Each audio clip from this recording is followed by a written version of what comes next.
আসসালামু আলাইকুম রহমতুল্লাহি ওবরকাতুহ। সম্মানিত দর্শক, আমাদের মহান মুক্তিযুদ্ধ আমাদের জাতীয় জীবনের এক গৌরব উজ্জ্বল অধ্যায়। এই বাঙালি জাতির হাজার হাজার বছরের যে অর্জনগুলো রয়েছে, শ্রেষ্ঠতম অর্জন, যে অর্জন নিয়ে সারা দুনিয়াতে আমরা গর্ব করতে পারি।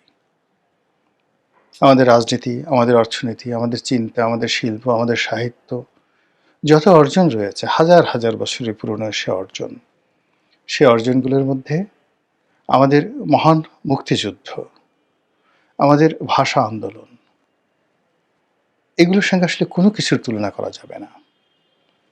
পৃথিবীর খুব অল্প কয়েকটি জাতি যাদের স্বাধীনতার আকাঙ্ক্ষা চিরন্তন। তারা কখনো পরাধীন থাকতে পারেনি, পরাধীনতা তাদের পছন্দ ছিল না, এবং যখনই কোনো বিদেশি শক্তি এসেছে অমনি তারা বিদ্রোহ করেছে। এ সকল জাতিগোষ্ঠীর মধ্যে শীর্ষতম জাতিগোষ্ঠী হিসেবে বাঙালির নাম আসবে। তা সেই ব্রিটিশদের বিরুদ্ধে হোক, মুঘলদের বিরুদ্ধে হোক, সুলতানি জমানায় কিংবা তারও আগে দিল্লির যে শাসন ছিল, গর্জে উঠেছে বারবার বাংলার জনগণ। কখনো সফল হয়েছে, কখনো ব্যর্থ হয়েছে, কিন্তু এ জাতিকে অবদমিত করে রাখা যায়নি। শত শত বছর তারা কেবলই মাত্র বিদ্রোহ করেছে। তো এই যে বাঙালির বিদ্রোহ করা, বাঙালির স্বাধীন হওয়া, এর ধারাবাহিকতায় আমরা যে 1971 সনে পাকিস্তানের কাছ থেকে আধুনিক একটি রাষ্ট্র ব্যবস্থা কায়েমের লক্ষ্যে স্বাধীন হয়েছি, স্বাধীনতা যুদ্ধের মাধ্যমে, মহান মুক্তিযুদ্ধের মাধ্যমে। এই গৌরব পৃথিবীর অল্প কয়েকটি জাতিগোষ্ঠী রয়েছে যারা সরাসরি যুদ্ধ করে জয়লাভ করেছে, সরাসরি, তাও আবার বিদেশি শক্তির সঙ্গে। আমেরিকা, বাংলাদেশ, এরকম অল্প কয়েকটি দেশ রয়েছে। তো আমাদের সেই মহান মুক্তিযুদ্ধের মহান উপাখ্যান এবং এই মুক্তিযুদ্ধে যারা নেতৃত্ব দিয়েছেন এবং এই মুক্তিযুদ্ধে যারা সহযোগিতা করেছেন দেশে এবং দেশের বাইরের নানা রকম সাহায্যকারী শক্তি, তারা এই জমিনের সবচেয়ে শ্রেষ্ঠতম সম্মানিত ব্যক্তি বা সম্মানিত রাষ্ট্ররূপে গণ্য হওয়ার কথা। কিন্তু আমাদের সমাজের কিছু মানুষের ধড়িবাজি, কিছু মানুষের বেনিয়াগিরি, কিছু মানুষের দুর্বৃত্তপনা, জ্ঞানের অভাব এবং ওভার অ্যাক্টিং ইত্যাদি নানা রকম কারণে মুক্তিযুদ্ধের যে গৌরব উজ্জ্বল ভূমিকা, মুক্তিযুদ্ধের যে গৌরবময় গাথা, কীর্তিগাথা, কিংবা আমাদের মুক্তিযুদ্ধের যে সকল সম্পদ, সহায়, ইতিহাস, ঐতিহ্য, কিংবা আমাদের বীর মুক্তিযোদ্ধাদের সেই যে চিত্রপট, তাদের বীরত্বের কাহিনী, এগুলো আমরা ধারণ করতে পারিনি। সময়ের বিবর্তনে, আমাদের ভুলের কারণে এখন মুক্তিযুদ্ধ নিয়ে নানা রকম নেতিবাচক কথাবার্তা হচ্ছে এই 2025 সনে। আর মুক্তিযোদ্ধাদেরকে অনেকে গালিগালাজ করার চেষ্টা করছে। আর মহান মুক্তিযুদ্ধের সময় যে নামগুলো অভিশাপে পরিণত হয়েছিল, রাজাকার, আলবদর, আশামস, এই শব্দগুলো অভিশাপের উপলক্ষে পরিণত হয়েছিল। সেগুলো আমাদের কর্মের কারণে, আমাদের আমজনতার কর্মের কারণে, রাজনৈতিক দলের ধড়িবাজির কারণে এইগুলো এই 2024-25 সনে এসে এই ন্যারেটিভগুলো উল্টে ফেলানোর চেষ্টা করা হচ্ছে। আমাদের যে বিপ্লব হলো, 2024 সনে যে বিপ্লব হলো, সেই বিপ্লবের অন্যতম একটি স্লোগান ছিল, তুমি কে আমি কে, রাজাকার রাজাকার। মুক্তিযুদ্ধ এবং মুক্তিযোদ্ধাদের প্রতি মানুষ কতটা বিরক্ত হলে, কতটা বিক্ষুব্ধ হলে নিজেদেরকে মুক্তিযুদ্ধের বিপরীত শক্তি, ভিলেন যারা ছিল মুক্তিযুদ্ধের, সেই ভিলেনের উত্তরাধিকারী রূপে দাবি করতে পারে। এই ঘটনায় কিন্তু এই জুলাই আগস্ট বিপ্লবে ঘটেছিল। তো এই সকল ঘটনা কেন ঘটল?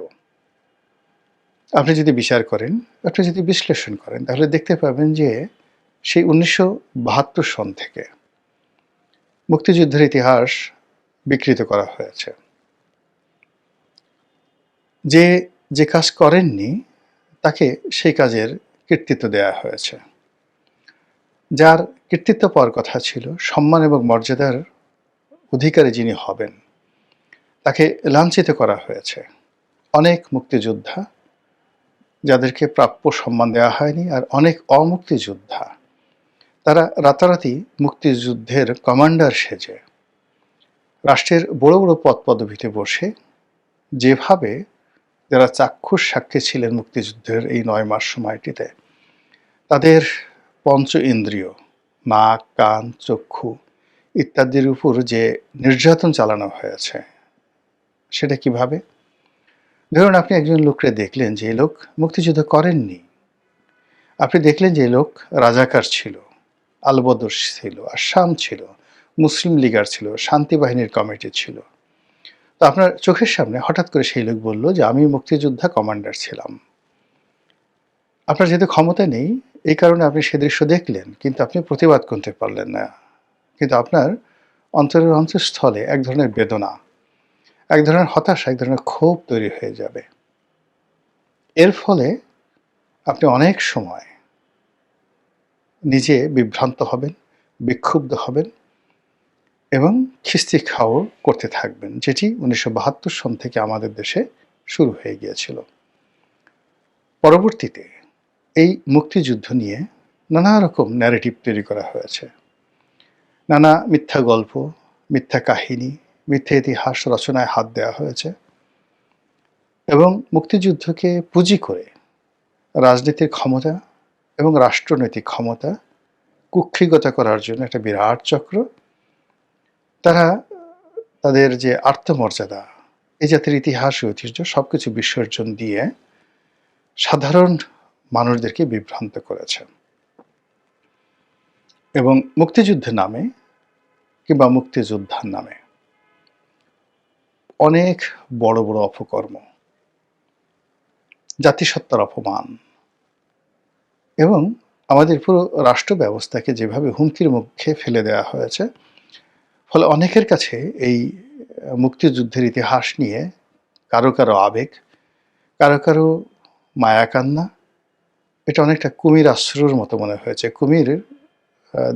কুমিরের চোখ দিয়ে যখন অশ্রু পড়ে, সাধারণত কুমিরের চোখ দিয়ে অশ্রু বা চোখের জল পড়া দৃশ্য আমরা কেউ দেখিনি।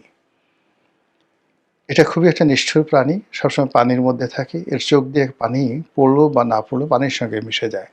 এর জন্য এটাকে অনেক সময় কুমির আশ্রু বা কুম্ভীর আশ্রু এটা বলা হয়। কুমিরের চোখে পানি। নিষ্ঠুর একটা ব্যক্তি যখন কান্নার অভিনয় করে, তখন তাকে কুম্ভীরাশ্র বা কুমিরাশ্র বলা হয়। তো সেই দিক থেকে আমাদের যে মুক্তিযুদ্ধ, সেই মুক্তিযুদ্ধ ১৯৭১ থেকে আজ অবধি সত্যিকার অর্থে মুক্তিযুদ্ধের ইতিহাস, ঐতিহ্য, সাহিত্য, সংস্কৃতি, চলচ্চিত্র, গান, নাটক, কবিতা এগুলো যারা রচনা করেছেন তাদের প্রসঙ্গ আলাদা।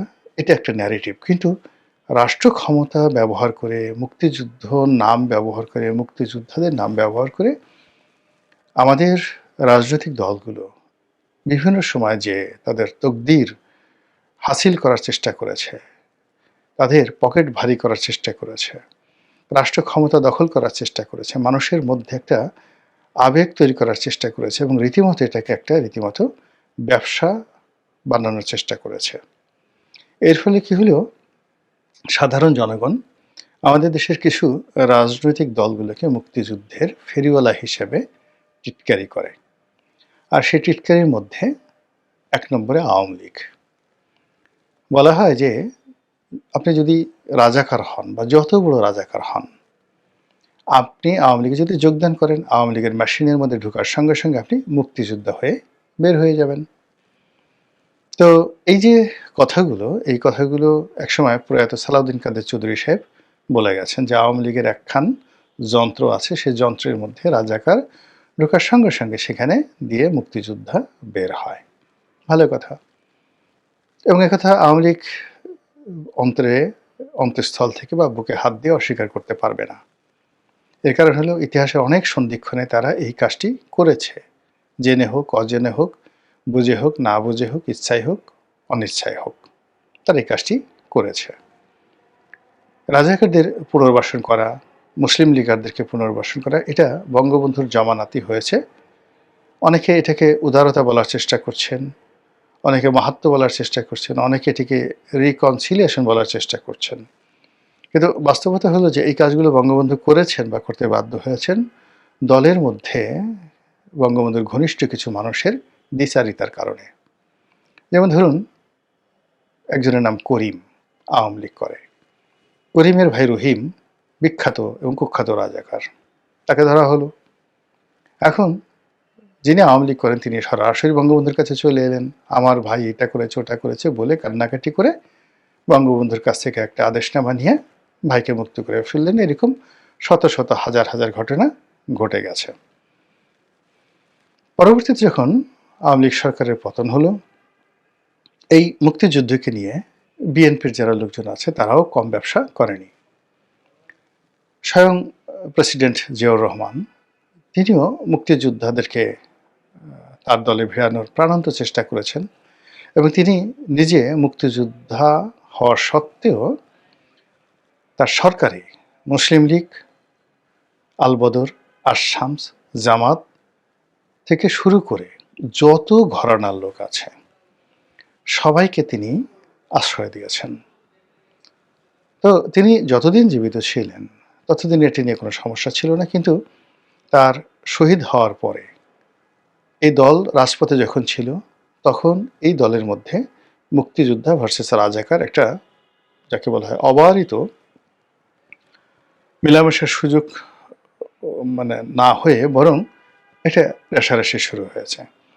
যে সকল মানুষ মুক্তিযুদ্ধ করেছে, যারা করেনি, যারা আওয়ামী লীগ থেকে এসেছে অথবা যারা মুসলিম লীগ থেকে এসেছে, যারা জামাত থেকে এসেছে কিন্তু বিএনপি করে, এটা নিয়ে দলের মধ্যে যে লড়াই সংগ্রাম, সেই লড়াই সংগ্রামের ক্ষেত্রে যারা মুক্তিযোদ্ধা তারা নিজেদেরকে মহত্তম ব্যক্তি প্রমাণ করার জন্য এই মুক্তিযুদ্ধকে নিয়ে অনেকগুলো ন্যারেটিভ বিএনপি তৈরি করে ফেলেছে এবং সেই ন্যারেটিভ বিএনপির পক্ষে আনার জন্য তারা মুক্তিযুদ্ধের যে মূল ইতিহাস, সেই মূল ইতিহাসের শিকড় ধরে টান দিয়েছে।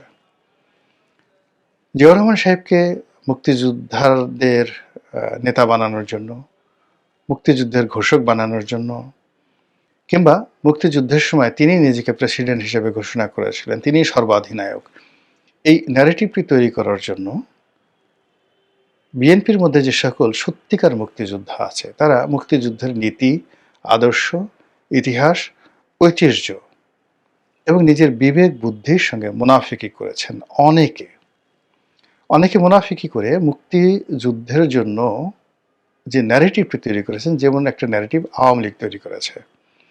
আওয়ামী লীগের ন্যারেটিভ অনুযায়ী মানে শেখ পরিবারের বাইরে কোনো মুক্তিযোদ্ধা থাকতে পারে না, শেখ পরিবারের সার্টিফিকেট ছাড়া কেউ মুক্তিযুদ্ধ হতে পারে না। একইভাবে বিএনপি যেটা প্রচার করার চেষ্টা করেছে যে জিয়াউর রহমানের বাইরে কোনো মুক্তিযোদ্ধা নেই আর জিয়াউর রহমানের উপরে কোনো মুক্তিযোদ্ধা নেই, এরকম একটা ন্যারেটিভ।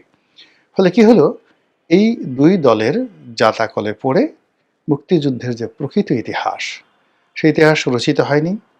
মুক্তিযুদ্ধের যে প্রকৃত সম্মান এবং মর্যাদা, সেটা সংরক্ষিত হয়নি। একজন অন্যজনকে তাদের রাজনৈতিক স্বার্থে মুক্তিযুদ্ধকে নিজেদের হাতিয়ার হিসেবে ব্যবহার করার মানসে